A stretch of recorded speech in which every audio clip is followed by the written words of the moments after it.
Hello friends, welcome to the Mirchi சமையல். இன்றைக்கி நம்மளுடைய சமையலில் என்ன பார்க்க போகிறோம் அப்படின்னு பார்த்தீங்கன்னா, ஒரு அருமையான, ஒரு அட்டகாசமான, ஒரு சூப்பரான ஒரு ஈவினிங் ஸ்நாக்ஸ் ரெசிபி தாங்க வந்து பார்க்க போகிறோம். நல்ல சத்தான ரெசிபி தாங்க.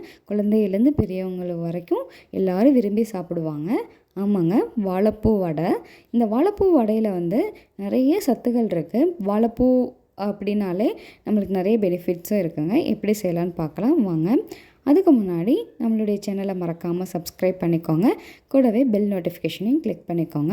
இப்போது ஒரு அரை கப் அளவு கடலைப்பருப்பு எடுத்து ஊற வச்சு எடுத்துக்கிற போகிறோம்.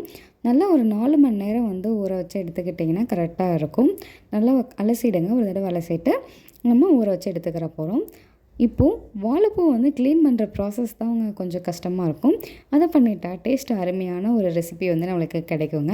எப்படி க்ளீன் பண்ணுறதுன்னு பார்த்தோன்னா, இந்த பூவில் இருக்கிற கீழே ஒரு எதல் மாதிரி இருக்கும், அதை எடுத்துகிட்டு அதோட மகரந்தத்தையும் நம்ம வந்து எடுத்துடணுங்க. இது 2 இல்லாமல் நம்ம சமைக்கணுங்க. பார்த்திங்கன்னா தெரியும். இப்படி எல்லா பூவிலையும் வந்து நம்ம எடுத்துடணும். இப்போ பொடி பொடியாக வந்துட்டு நம்ம எடுத்த வாழைப்பூவெல்லாம் கட் பண்ணி எடுத்துக்கிற போகிறோம்.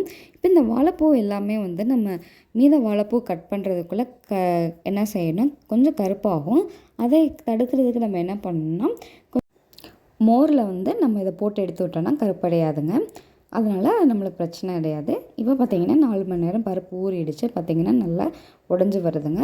இப்போது பருப்பில் இருக்க தண்ணி எல்லாமே நம்ம வடிகட்டிட்டு தான் நம்ம சேர்த்துக்கிறணும். இல்லாட்டி தண்ணி ஆகிடும் வடை நம்ம செய்யும் போது. எல்லாமே நல்லா வடிகட்டிடுங்க. இது கூடவே 2 காஞ்ச மிளகாய், 1 டேபிள் ஸ்பூன் அளவு சோம்பு வந்து சேர்த்துக்கோங்க, அதாவது பெருஞ்சீரகம். கூடவே ஒரு கொத்தளவு கருவேப்பிலை சேர்த்துக்கோங்க. இது வந்து பல்ஸ் மோடில் வந்து போட்டு அரைச்சி எடுத்துக்கோங்க ஒன்றும் பதமாக. இது கூட நம்ம கட் பண்ணி வச்சுருக்க வாழைப்பூவே வந்து சேர்த்துக்கிறப்பறம் ஃபுல்லாக வந்து சேர்த்துக்கிறாதீங்க. 3/4 பதம் மட்டும் சேர்த்துக்கோங்க, 3/4 மட்டும். இதையும் அரைச்சி எடுத்துகிட்டு வந்துடுங்க. இதையும் பல்ஸ் மோட்லேயும் போட்டு அரைங்க, நல்லா விழுத அரைச்சிடாதீங்க. இது கூடவே நம்ம கொஞ்சம் எடுத்து வச்சுருக்கிற வாழைப்பூவையும் வந்து நம்ம சேர்த்துக்கிற போகிறோம். இதுக்கு ஒரு பெரிய சைஸ் வெங்காயம் வந்து பொடி பொடியாக கட் பண்ணி எடுத்துருக்கோம்.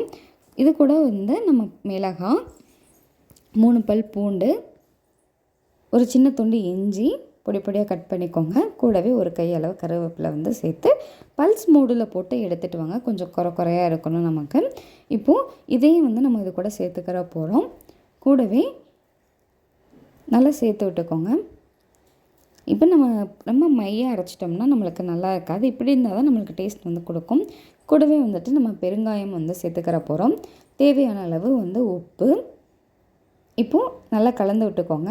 இப்போ நீங்கள் கலக்கும் போது மாவு கொஞ்சம் தண்ணியாக இருந்ததுன்னா கூட கடலை மாவையும் வந்து நம்ம சேர்த்து கொஞ்சம் கெட்டியான பதத்துக்கு வந்து நம்ம ரெடி பண்ணிக்கலாம். இப்போ பார்த்திங்கன்னா நல்லா உருண்டை திரட்டி எடுத்துக்கோங்க. இதை உள்ளங்கையில் வச்சு நம்ம ஒரு ப்ரெஸ் பண்ணி எடுத்தோன்னா நம்மளுக்கு ஒரு அழகான வடை ஷேப் வந்துட்டு கிடைக்கும். அவ்வளோதாங்க. தண்ணியாக இருந்தால் நம்மளுக்கு எண்ணெயில் போடும்போது பிரிஞ்சு வந்துடும், சரிங்களா? அதனால இப்படி தட்டி எல்லா வடையும் எடுத்துக்கிற போகிறோம் மாவெல்லாம். இப்போ எண்ணெய் காஞ்சதும் அதில் நம்ம வடையை போட்டு பொரித்து எடுத்துகிற போகிறோம். ஒரு 2 நிமிஷம் அளவுக்கு ஒரு சைடை வந்து ஃப்ரை பண்ணுங்க. நல்ல லோ ஃப்ளேமில் வச்சு நீங்கள் இது பண்ணணும். ஹை ஃப்ளேமில் வச்சிங்கன்னா வெளியில் வந்துட்டு வேகமாக வந்து வெந்துடும், உள்ளே ஆனால் மாவு அப்படியே இருக்குங்க. அதனால் லோ ஃப்ளேமில் வச்சே வந்து நீங்கள் ஃப்ரை பண்ணி எடுத்துக்கோங்க. நல்லா திருப்பி விட்டு 2 பக்கமும் நல்லா ஃப்ரை பண்ணி எடுத்துக்கோங்க. அவ்வளோதாங்க, நம்மளுக்கு ஈஸியாக சட்டுன்னு வடை வந்து தயாராகிடுச்சுங்க. இது கூட டீயும் வச்சு நம்ம சாப்பிட்டோம்னா நல்லா சூப்பராக இருக்குங்க.